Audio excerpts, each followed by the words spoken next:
Good evening, everybody. Welcome back to Planet Lizzdom. It is episode 38. Can you believe that? Where did the time go?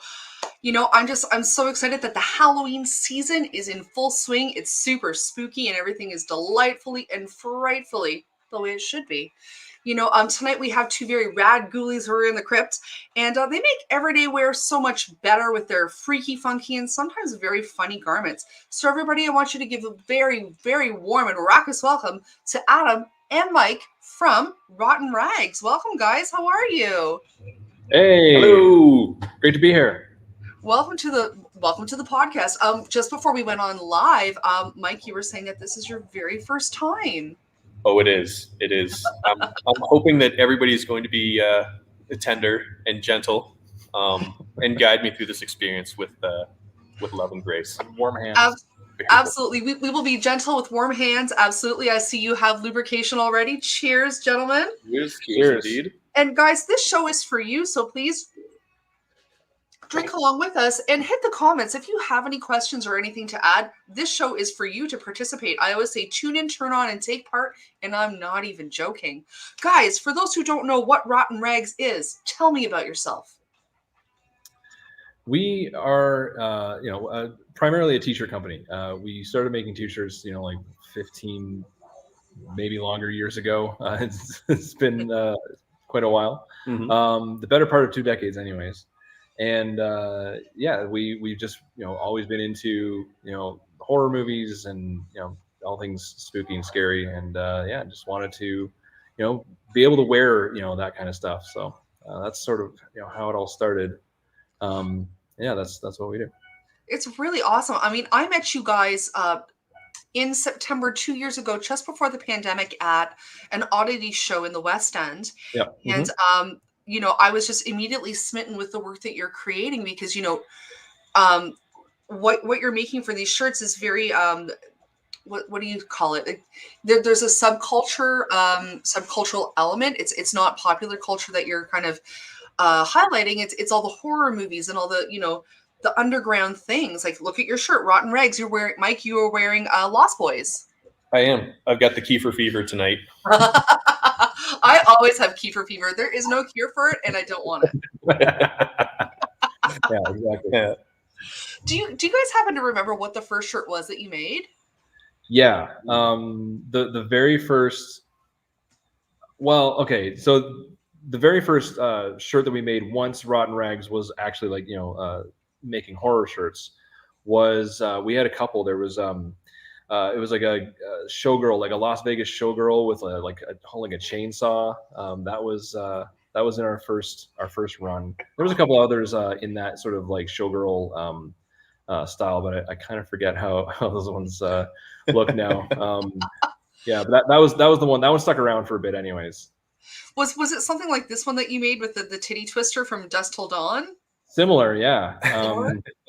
But it was I wish I'd pulled a picture or something. It was like a girl kneeling on her, kneeling down with a giant chainsaw and big showgirl like feathers and that was our that was like I want to say like 2005 or wow. I think 2005 actually. So you guys have been at this for quite a while. Yeah. We started, it was me and a couple other guys, when we first started, and eventually, those guys moved on, and I was still doing stuff, and I ended up buying some equipment and printing my own shirts, and then eventually met Mike, and then he was printing stuff, and then we sort of combined forces, and here we are. And that was we've been together probably 10 years, maybe. Yeah, we're coming up on the 10-year anniversary. You're basically, well, you had a bunch of printing equipment, and I was printing on really crappy equipment. And exactly. I love that face. Yeah. And he's like, well, I'm just building a shed this weekend. And I said, well, I think you need an extra set of hands building that shed. And Rotten Rags as it is today was kind of born out of that backyard shed, I think. That is so appropriate. That is so horror film. Yeah. I think I have a picture of you guys, actually, speaking of sheds here. I have a picture of you two horsing around with an Evil Dead scenario here. Yeah, remember that time I tried to kill you, Mike? I remember. It's not a true partnership unless you are trying to kill each other at some point. Let's be honest here. Yeah, that's how you know you're invested, right? Yeah. Absolutely. I care enough to murder you. Exactly. Yeah, it's about passion. Yeah.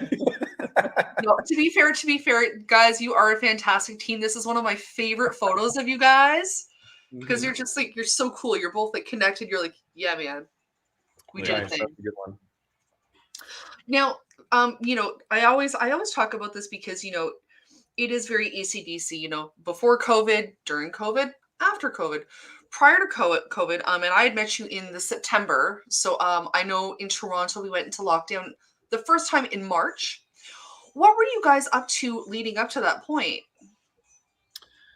I mean, when COVID first hit, like, we were, we didn't think anything was going to be different. We had, just, what the last Horrorama show was in 2019, November 2019. That was, I think, the last show we had done.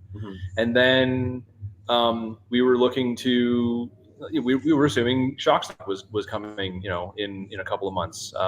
And then that didn't happen. So, which was a shame because that would have been Shockstock's 10-year anniversary. Yeah. And if you haven't been to Shockstock, you need to experience it firsthand. Yeah, I have not personally been yet. That's a shame. Shockstock is, has always been absolutely amazing. I think we did the last maybe 6 shows or so. Yeah. I remember the last 4. I just got it. Barely. We when the pandemic first hit, we were kind of just like gearing up for that, thinking about like how we're gonna handle going to Shockstock, but then like I said, that just kind of like fell apart. Everything fell apart. There was no shows at all in 2020. And then we I know I'm not sure about Mike, but I went through a few life changes and like new job, like new house, split from my family, and now so like didn't really have time to really put into Rotten Rags for a bit. So it was kind of on hold for pretty much the entirety of 2020 and most of 2021 until the Lewis put on a show, like another Horrorama, outdoor flea market, kind of style show, very low key.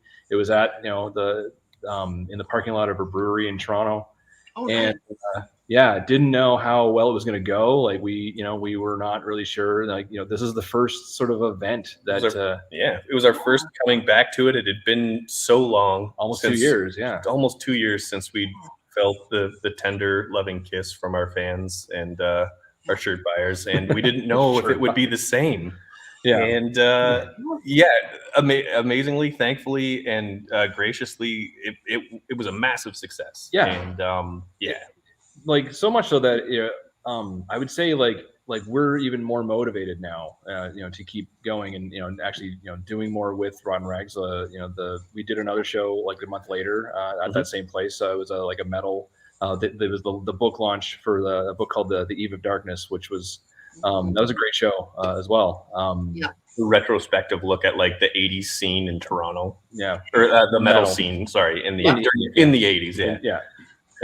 It was good, and that was another show where we weren't sure how it was going to go, and again, like we did it, and it turned out great. And we're sort of pumped to keep going. Frightmare is at the end of this 8 days from now. It's soon. Only a week. It is really soon. And guys, you can expect to see things like this when you're at Frightmare. So you'll see, table full of shirts and, perhaps, these guys, Go back. Sorry. There's the shirt with the chainsaw, the showgirl, and right beside the upper left. Oh yeah, I see her. So okay, guys, you're not gonna believe this. I just pointed to the screen like everybody else could see me. Amazing. And fun fact, the one in the very lower right there, the one with the 3 skulls, that was another one of our very first designs. Early design. Yeah. Very cool. Yeah. Oh my gosh. Well, I mean, obviously I'm going to plug this too many times, and it's never enough. Guys, you can see all of these wonderful designs at rottenrags.com.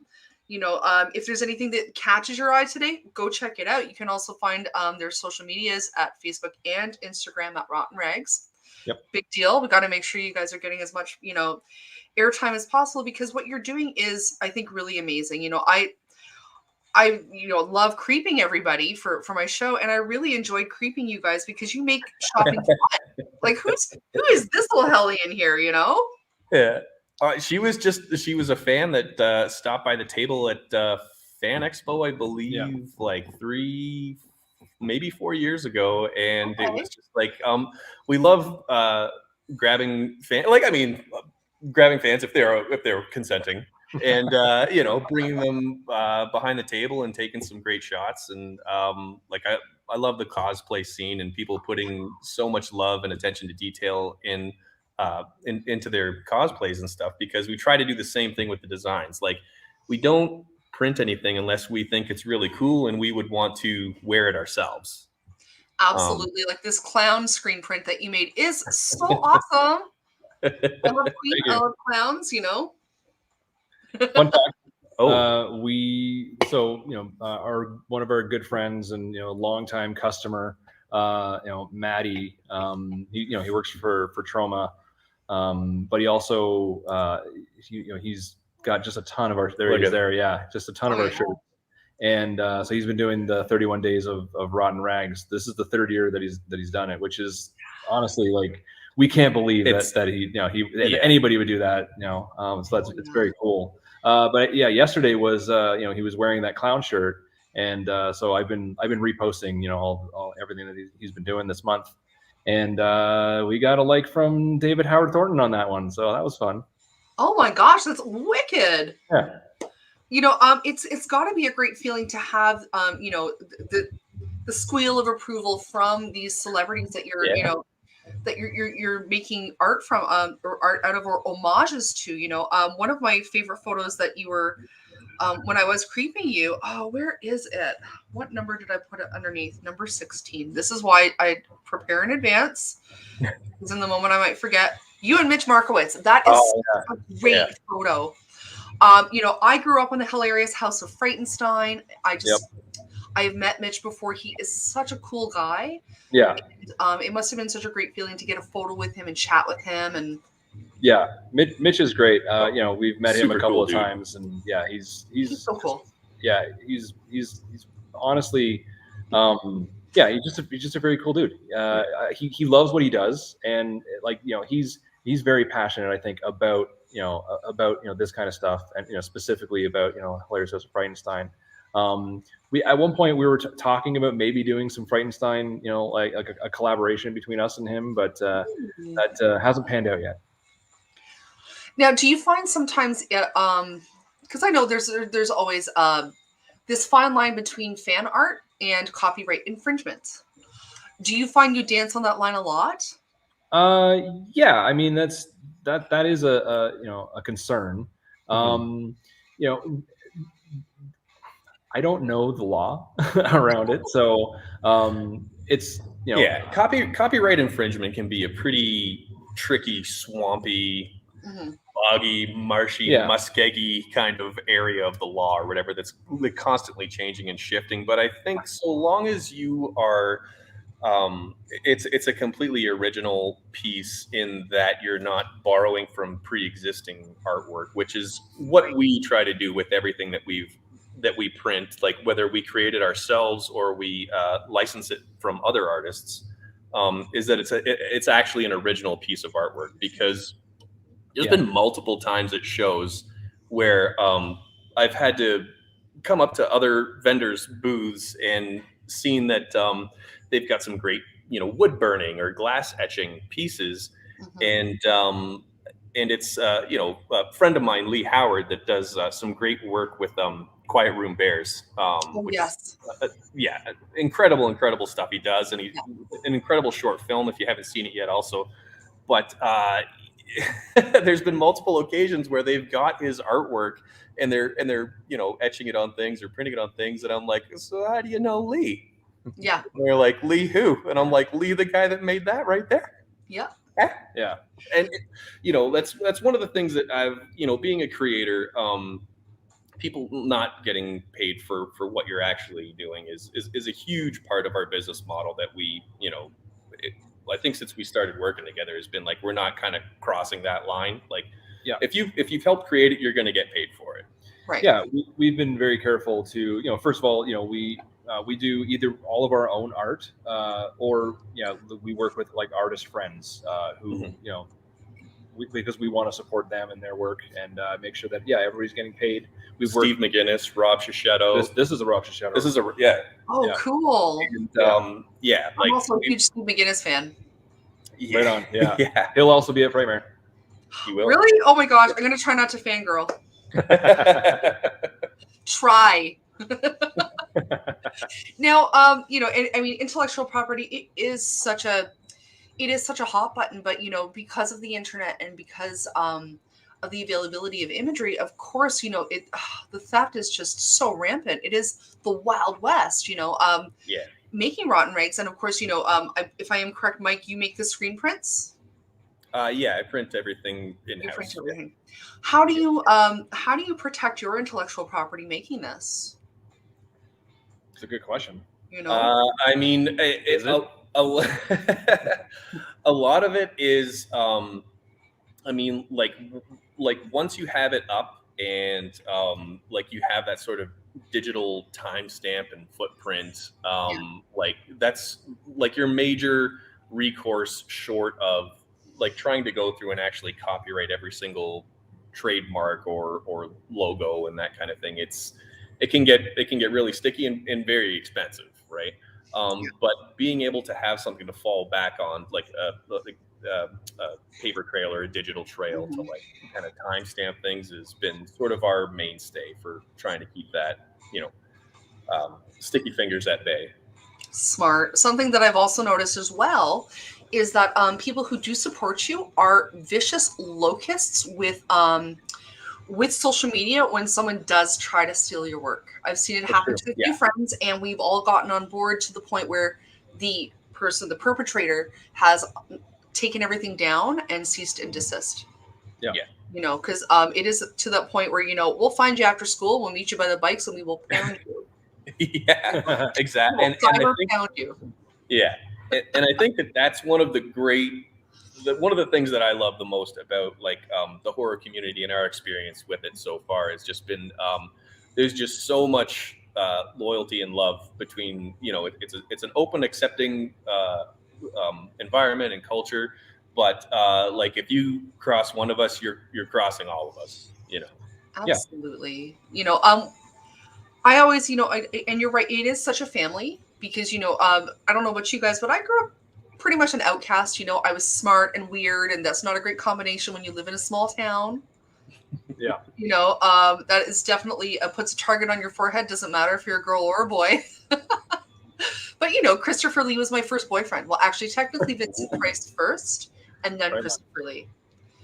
Nice. But, it's the sort of thing where, once I found my people, my tribe, my other spookies, you really do kind of have a sense of kinship, and you are very protective of each other. Yeah. Oh, very much. Yeah. Now, did you both grow up knowing that you wanted to be creative? I mean, yeah, like I had been drawing from like a very, very young age, and I got one of those like He-Man Masters of the Universe like color with like half a dozen really crappy markers for I think I was like my 5th Christmas or something. With the velvet? Yes, yeah, it was with the velvet. And my uncle, who was my hero, learned everything that he knew about painting from Bob Ross. Yes, had bought it for me, and he had also introduced me to comics and all kinds of great horror culture stuff. And nice. Yes. As you were. This happy little accident. Oh, and, that's my life. and he sat me down. It's like, well, it's a doodle pad, and I asked him how to doodle, and he was, well, you just do, you just doodle or whatever. So I just kind of like grabbed the markers, and I think I got like 1 page done before I ran out and had to bust out the Crayolas. But oh yeah, yeah. those markers were already dry when you got them. Like, do you remember dabbing the marker on your tongue? On your tongue? Yeah. Yeah. Like, what the hell was I ingesting? Because I'm pretty sure that wasn't safe. It turned out all right, I think. I mean, Well, the doctor hasn't said anything yet. I would like to think so. Sometimes I'm not so sure. But no, I'm so thrilled that you know the joy of the velvet drawing, because for me, that was such a great gift. And my parents were like, "You can draw. Why do you want that?" I'm like, "Because everybody else has it." Well, yeah, and just the tactile experience, right? I mean, it's a drawing that hugs you back. It is. It's so soft. Oh my gosh. I would love to find one now and actually color it in. I mean, I would use modern day markers, of course, but or actually, I would probably, being the nerd I am, I would probably get acrylic and paint it in. Yeah. As an artist, I'm like, I'd probably paint it. For me, I'm totally down with painting, but I would need to take it to the next level, and it would have to glow in the dark. Like it would just have to. Like we installed a bunch of stuff in my basement so that I can double check, like when we're actually doing glow in the dark printed shirts, that we can make sure that every single one 100% glows. Oh my god. Ultraviolet, normal light, but you built CSI in your basement. I can come for blood spatters. Okay, I know where I'm gonna go. Yeah. If I need to make sure that I'm like forensically clean, I'm gonna come to your house first and be like, dude, do you see anything? Yeah. Any trace? Actually, it's funny. I dropped a glass ornament the other day and the glass shattered everywhere. And I came to realize that I would make a terrible criminal because I probably left a lot of trace evidence. I did not clean it up sufficiently. And I was like, I'm probably going to step on that later and hurt myself, but I just can't be bothered. So much evidence. So much evidence. Oh my gosh. Like I'm exhausted watching all these serial killers. I'm like, buddy, like how did you have 3 days straight to get rid of all of that? Like, yeah. I mean, I worked at a cemetery for a couple of summers, and it was like just super great and fun. And but yeah, I just do not have the patience to go full serial killer. Like it's so hard to dig the grave, so deep. Oh my god, yeah, I watch when people dig and like bury a body. I'm like, you know what? Just take me to jail. Yeah. Give me 3 square meals and like enough time on my own to draw. I'm good. Thank you. That's why we have lakes. Yeah. Right? On that note, we'll be right back. We're going to go to we'll be back after these commercial messages. Hey everyone, Planet Lizzdom now has a Patreon. Your help will allow Liz to make the show even bigger, cover costs, and help bring on celebrity guests. Go to patreon.com/Planet Lizzdom and pledge now.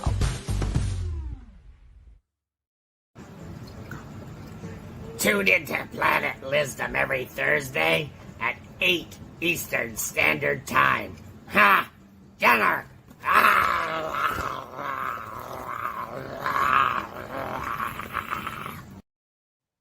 And now we know how my marigolds died. I love it. I love the boglins. That's a throwback. That's amazing. Boglins are the greatest toy ever invented. I had a boglin. It was the best. Yeah. You can actually get them now at the TV store in Dufferin Mall. Oh, really? Nice. They're still just as expensive. Yeah. I was like, you seriously want $50 for that? Okay. Yeah. Size move, like I'm down. I am so down. And it just takes like 30 seconds of practice, and all of a sudden you just want to pick things up with the boglin. Like you just want to brush your teeth with the boglin, eat with the boglin. Answer the door with the boglin, get the mail with the boglin. Yeah. That should have been a commercial. Yeah. Yeah. Why wasn't that the commercial? Yeah. Right? Oh my gosh. You know what? Thanks for the idea. You're welcome. Actually, I'm handing out candy this Halloween, so maybe I will hand candy out with the boglin. Nice. That's fantastic. Are you guys doing anything for Halloween? I haven't done anything. Well, I mean, we're going to be in Niagara Falls, for the that weekend for Frightmare. But like I didn't do anything last year. Whoa. Yeah. Whoa. I know. Dude. I normally like carve a lot of pumpkins. That's been my thing. Oh, no way. Yeah. I used to like carve maybe 2 or 3 each year. but I didn't do anything last year because crazy weird 2020. Yeah, and this year I haven't.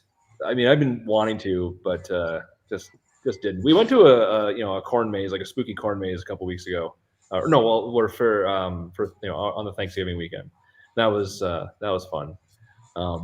But yeah, I don't know that I'm going to do anything like specifically Halloween. We were thinking about doing like a Halloween party here where we are right now. But again, COVID, like the whole passport thing was a thing, and there are too many I rules. think that takes place like into effect tomorrow, right? What? The QR code passporty thing or whatever. Sure. I think so. I have the 2 certificates, but I don't have a QR code. Yeah, I think you can get it now. I haven't got it yet, but I'll look into it. Yeah, but it sort of played into because was it 2019 for Firmal?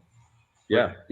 So 2019 at the end of the year, we decided to throw our hat in the ring as sort of organizers, and we came up with this event called Firmal, which if you're familiar with the Deadly Grounds Cafe, yes, Curtis, and if you're not, you should be. And we that's it. Yes, with a Greg McGinnis in the background. Right? Yeah. And we had an outdoor like bazaar flea market type event, and it was simultaneously the most work and most fun I think that we've had doing this thing since we started. Like, it was a phenomenal experience and just like super great reception. Yeah, it was fantastic. We didn't know what kind of reception we would get, and I think we didn't take count of how many people came through. So we were just like asking the other vendors and things, how many people do you think came through? We had a whole range of numbers. Some people said, oh, it was like 200 people, but then other people said, oh, it was like 1,200. And, so they were talking to a number of people, and sort of what we feel like it was. We feel like it was around 700 people that came out.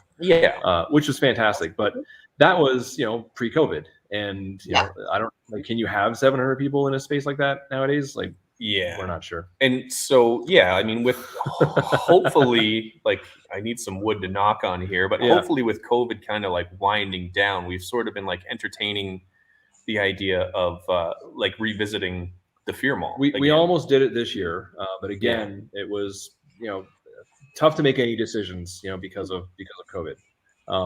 But we're thinking hopefully, like, if things go well, if the numbers are down and whatever, everything is sort of trending towards back to normal, then we're thinking maybe trying for like a spring Firmal market. Mm-hmm. That would be so cool. Now, if I am correct to understand, Deadly Grounds is out in Cordis. Yeah. Mm-hmm. Yeah. So which is just past Oshawa. Yeah, it's basically it's like 100 feet from Oshawa. Like it's right there. Yeah, it's really, really close to Oshawa. Absolutely. It's just a hop, skip, and a jumping away. And I've always wanted to go. I just haven't actually made it out there, but that is a really great reason to go. The Deadly Grounds commercials are fantastic. Yep. Incredible. They do awesome work there. Always hilarious and a good time. Absolutely. Well, you got to have fun with the undead, Right? Now, with COVID and everything, and because we 4 times now have had some downtime, looking forward to the future. You're thinking spring of doing Firmal. What else do you feel is on your radar, regardless of lockdown or restrictions or anything like that? Creatively, where do you guys want to go next?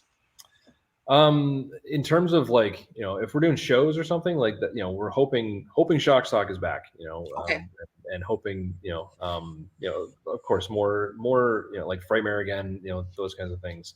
But also, we are working on, building an online marketplace, actually for Firmal. And, that's where, we're trying to spend more of our energy, getting that up and running so that, other vendors have, a place to go and, kind of have everything, it's kind of all in one spot. Like, picture like, a convention, like a Frightmare or whatever, online, where, all the vendors are kind of in one place and you can sort of see everything all at once. And that's that's the next sort of big thing that we're working on. That's very cool. Now, with Frightmare in the Falls coming up on the 29th and 30th of October, I can't remember if you told me, but please remind me, will this be the first large show you've done since things have opened back up? Yeah, the first large show for sure. It'll be the first indoor show. Okay. We did a that little flea market kind of style show back at the end of August at that Lewis was running the Horrorama event. I figure Shrieklands, I think it was called. Mm-hmm. And then we did that like a little metal show like a month later, back at the end of September. So this will be the first back to if we're getting back into like the horror convention circuit. It'll be the first show since in 2 years. That is really exciting. I work a day job in retail downtown, so I'm actually quite used to being around crowds now, socially distanced and safe, masked up, of course. But it is a little bit strange the first time you are surrounded by that many people. I went to my first large toy show out in Burlington about a month and a half ago, and I have to say something that I've noticed that I'm really, really appreciative of is that people who are going to these events are so respectful of each other. Yeah.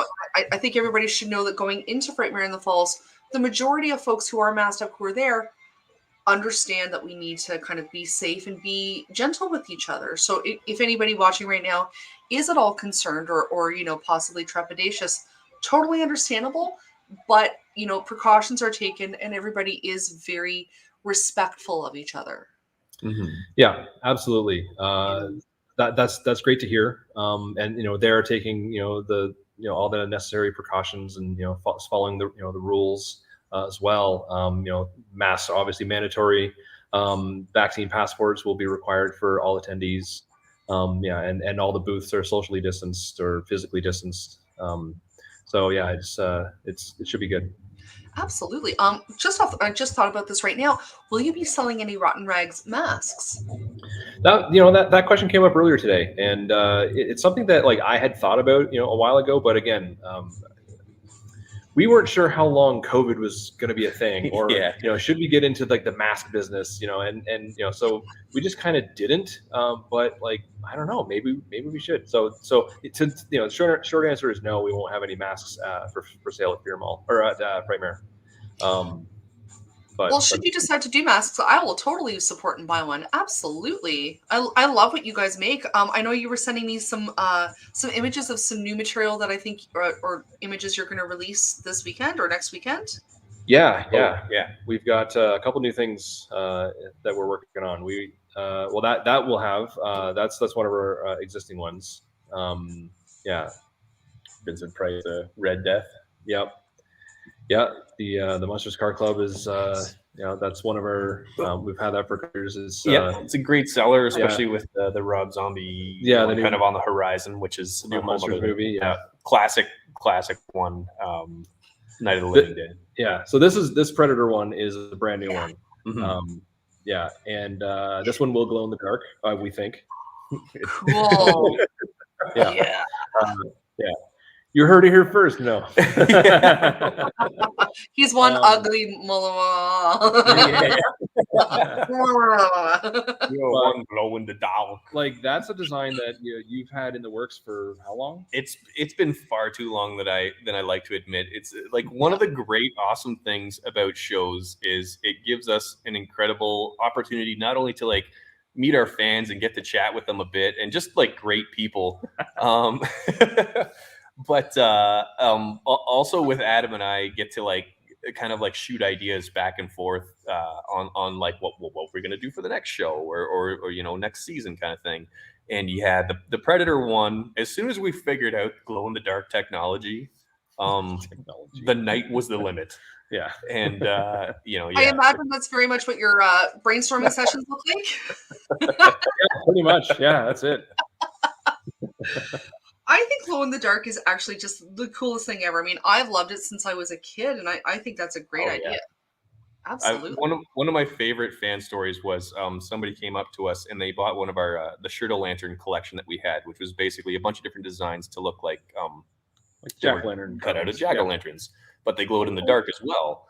and she had completely forgot that it actually glowed in the dark, and took her dog out and walked it as the sun was going down, and brought her home, and like scared herself and the dog when she realized that the glow was coming from inside the house. Yeah. Which is incredible. Oh, that's wonderful. I love scaring myself by accident. It's the most hysterical thing. Yeah.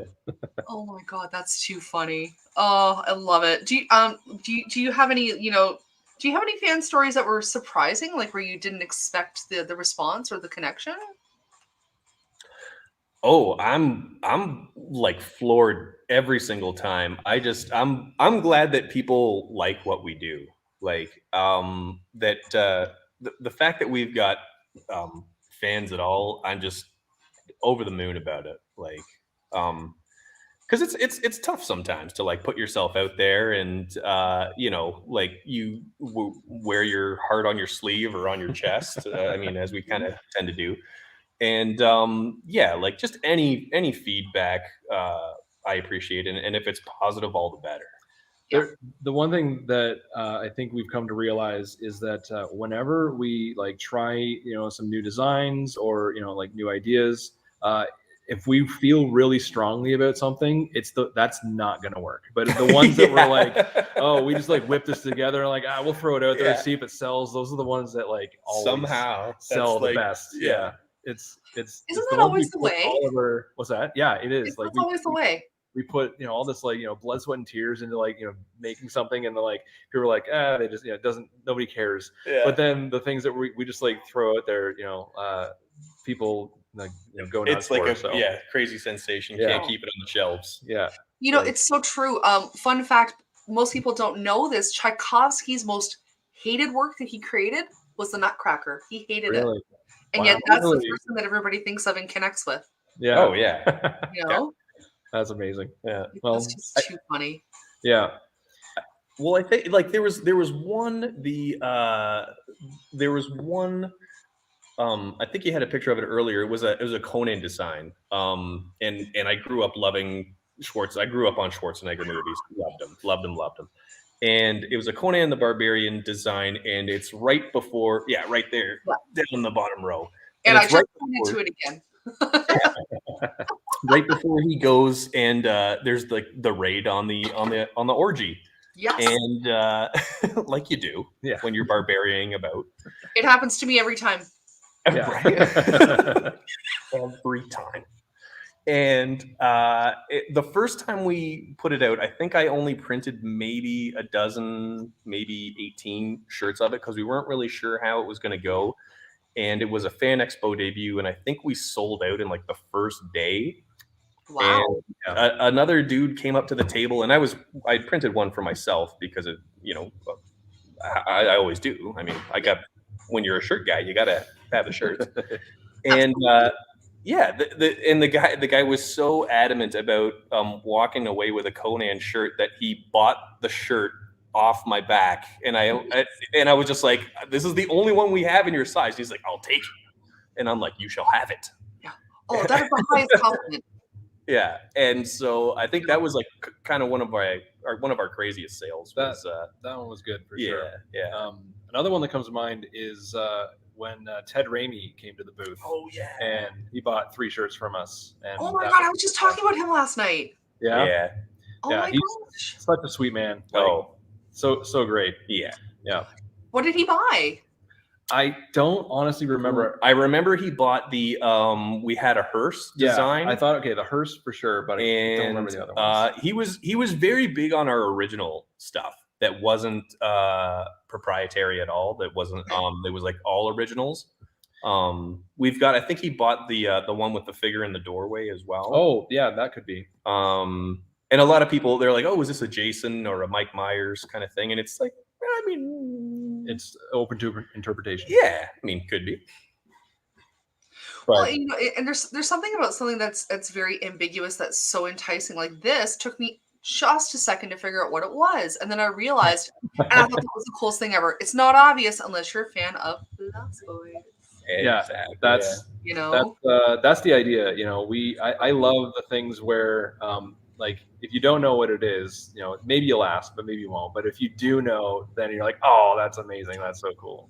And yeah, we've got lots of those. Sorry, go ahead. Well, I was just gonna say, I always love, like, if people ask, like, I'm always excited to like tell the stories behind it as well, and like give them a story to tell with it, because if they're asking the question, somebody else is probably going to ask them the question if they're wearing the shirt, right? So That's true.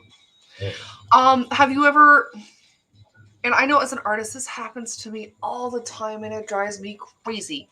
Do you ever make a shirt and then you're in the middle of selling it and you're like, oh my gosh, I should have changed A, B, and C. I want to fix that for next time. I don't want to sell that. I hate it. All the time. Oh, constantly. Yeah, there's been a number, like we've got a few designs where we'll print it up, we'll put it out for sale, and then we'll realize, oh, you know what, that should have been like a different color, or let's like change this, or and then we make those changes, I think I printed 24 shirts that had the Necronomicon on it, but the Necronomicon was backwards. I love it. It's for public safety. Yeah, people reading that. Yeah, it's limited exactly. edition. Yeah. So when they look in the mirror, they can see it. It's fine. Yeah, exactly. So Instagram friendly. Yeah, we fortunately haven't made too many mistakes like that. No. But all the time there's always things that we'll make, and then we'll realize, actually, to be quite honest, the Shirtle-Lanterns didn't glow in the dark at first. Like I made these Shirtle-Lanterns. I made I think Freddy, Jason, and Michael Myers. And then the question I got from everybody was, do these glow in the dark? And I was like, no, they don't, but they totally should. Like, and so then that's how that started. We started making all of our Shirtle-Lanterns glow in the dark after that, and it was great. And then we built a box to showcase the the glow in the dark. The box. The box. Oh my gosh, that's so cool. I'm wondering if that was in any of the photos that I downloaded here. Was it this look inside? Right there. Yeah, you can kind of see cool. Tarman in there. Yeah. And the greatest part about that box was it was more of just like a visual thing to like give people an idea of what to expect, and the the luminosity and stuff of the ink that we were using. But the best part at shows is when you get these little kids that are just like at eye level with it and sticking their heads right inside of it, and the parents are giving you the go ahead to just like slap the top of the box, which is just thunderous and echoing, and like you got all these little kids just crapping their pants in front of your booth, and it's just the best. The thing about that box was, when we first made it, I wanted to do something scary with it. I wanted to make, like, so if somebody like puts their face right in, and I wanted something like to pop up, or like play some weird sound or something like that, and I couldn't figure out what the mechanics of that would be. And it wasn't until it was a shock stock, actually, I think it was our first shock stock, and Tony Todd was there, and he could see the box the whole time, and he was like, he came over and he's like, hey, I've been looking at this like this whole weekend. I need to look inside and see what's inside. And he looked inside, and I didn't do anything, and nothing happened. He saw, I think Slimer was in the shirt in the box or something. Yeah. And he comes out and he's like, that wasn't very scary. And and then I realized afterwards that you disrespected Candyman. Well, I had the opportunity to scare Candyman, and I missed it. And then right after that, like somebody else put their head in, like maybe an hour later or something, and I just like smacked the top of the box, and it freaked them out. And I was like, that it's so simple. It's so simple. It's so simple. Yeah. But sometimes with celebrities that you come across, you don't know necessarily what their threshold is. They may be in these films where the jump scare is normal, but for them in real life, they don't want it. Although if you're at a horror convention, maybe you want to expect that. Yeah, and in that case, like, he stuck his head in my box. Like, well, I mean, do you know how many times I've had to say that in my life? Sorry, I didn't buy you nothing. Yeah. Like, oh man. Working these conventions with a lot of horror celebrities being there, have you come across anybody where you were kind of tongue-tied and fanboying a little bit? A lot of them are very approachable. Like there was I want to say it was a fan expo. It might not have been, but we had just come up with we played a little bit with stickers and bumper stickers and stuff, and I had a WWJD, which was who would Jason decapitate. Oh, I love that. And You guys have great stickers. a couple of fans, oh yes, Nice. had bought that and a shirt, and Kane Hodder was one of the guests. And they're like, we're just going to see Kane and get some stuff signed and blah, blah, blah, blah. And, we wish them good luck and thanks for their business. And they came back about an hour later and they asked if they could have, they needed to buy another bumper sticker because Kane loved their sticker so much. He just sort of like co-opted it. And he was like, well, this can't leave the table or whatever. Yeah. So, I mean, we were more than glad to, get them another sticker for sure because, somewhere, hopefully in Kane's office or maybe even on his car, he's got a Rotten Rags WWJD sticker floating around. That is the highest compliment when you inspire someone so much to steal. Actually, Exactly. it's happened to me a few times. Have you guys ever had someone actually steal your product? I don't think we've had anybody steal any product, but we have had people steal money. Back at Fan Expo a couple of years ago, there was some like a group of people apparently who are known for going around and just stealing money from vendors. They stole some money from us, but they stole money on the worst day. Like they stole it on like the Thursday where nobody buys anything on Thursday anyway. So nobody had actually made any real money. I think we lost like $200 or something. So Which like float. Yeah. Yeah. Like whatever. Like don't. I wish it didn't happen, but if they just stole anything on like the Saturday or something, we would have been broke. Like that would have been horrible. Anyway, so yeah, all you thieves out there, steal on Saturdays. Like, make it worth your while, folks. Exactly. Yeah. Case the joint. Like, does nobody case the joint anymore? Yeah. Is that not a thing? Well, but yeah, it took us, that helped us think about that more. Like, we weren't really thinking about like where we're putting our money. Like it was, it was easy for somebody to just easily get and that, so we don't, it's not easy anymore. We're a lot more mindful of that. Yeah. Well, and I've had to vend before, and I find a bartending money belt is a great thing to have because you can keep everything where you can see it. It's dark black, it sits snug to your hip, and if anybody's going to be rifling in there, you are going to know. Yeah. Oh yeah. Oh yeah. Oh yeah. Matthew, well played. Okay, so last question. Who is your celebrity bucket list of someone you want to make a shirt about and meet? Well, one of the shirts that we were trying to get out, which I'll say it here, but I don't think it's going to happen for Frightmare. We were trying to do an Edward Scissorhands shirt. Mike did a fantastic illustration like a year ago or so. Thanks, man. And I really want to turn it into a shirt, but we had some ideas, and it just wasn't working the way I wanted it to. So I'm not willing to put it out until it's until I in love with it.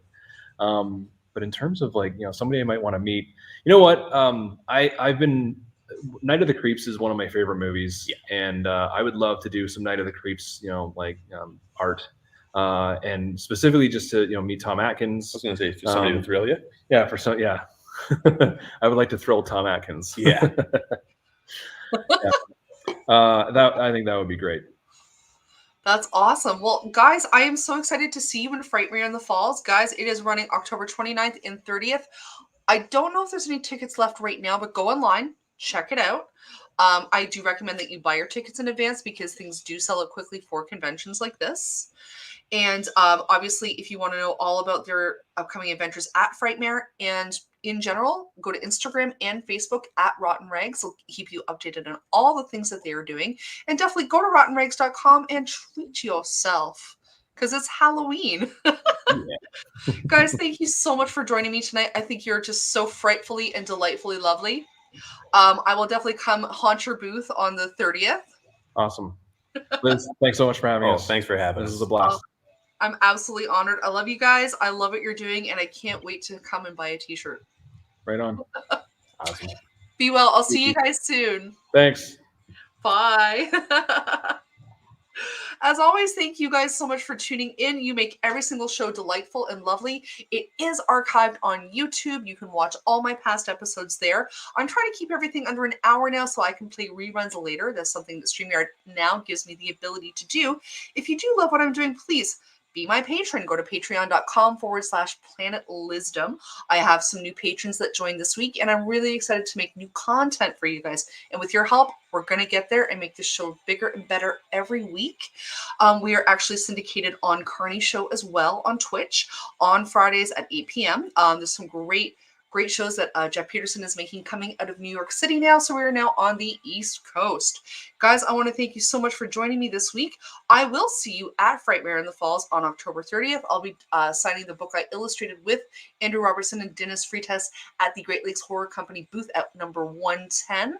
Sometime that day on the 30th, I will come see you at Rotten Rags as well. Hit me up. You can always follow me on Facebook and Instagram.